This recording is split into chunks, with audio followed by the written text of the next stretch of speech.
Moving on, the already thin ranks of Homer's police department might soon get a little thinner. Budget cuts might eliminate more personnel. The town is facing financial struggles, but seeking an affordable way to protect the community without a police force. Madison Edwards brings us more on the future of law enforcement in Homer. Madison. Brenda, Jeff, state-appointed fiscal administrator David Greer says due to declining sales tax revenue, which funds the police force, the town's budget can't afford the 3 officers and 5 dispatchers on the force. So we're seeing perhaps a trend of declining sales taxes, which means fewer dollars are available for all the activities of the town of Homer. Sales tax revenue has dropped by roughly 10% compared to this time last year in Homer. This decline is forcing tough budgeting decisions, according to fiscal administrator David Greer.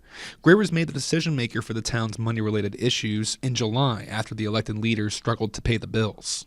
Based on the revenue available from sales tax for police and the expense level that we're at right now, I'm looking at a cut of somewhere between $75,000 to $85,000. That hurts, and it further impacts the ability of the town of Homer to provide law enforcement. We cannot adequately provide public safety and law enforcement in the town of Homer with that type of setup.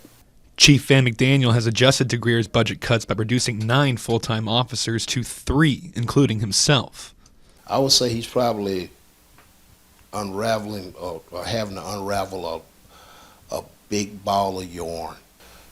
Certain cuts had to be made, not only in the police department, but throughout all departments in the town. The law enforcement here is taking the biggest hit. If I have to cut anything, it'll be like an officer, maybe 1 full-time officer and 1 full-time dispatcher. Greer said he was thinking about a solution before proposing the cuts. So we enter into a cooperative endeavor, contractual arrangement with the sheriff to be able to provide those services for the people of the town of Homer. And it gives us a better level of law enforcement public safety. Greer says he's spoken with Sheriff Sam Dowes about the arrangement, and this would save the town money on operating expenses since the sheriff's office has infrastructure in place. McDaniel says the department could use the money from the proposed deal to enhance the police force instead. That money could be put forth in this department for an additional officer or 2, and so that we can have more patrol out on the streets. The plans could change, but they could go into effect July 1st.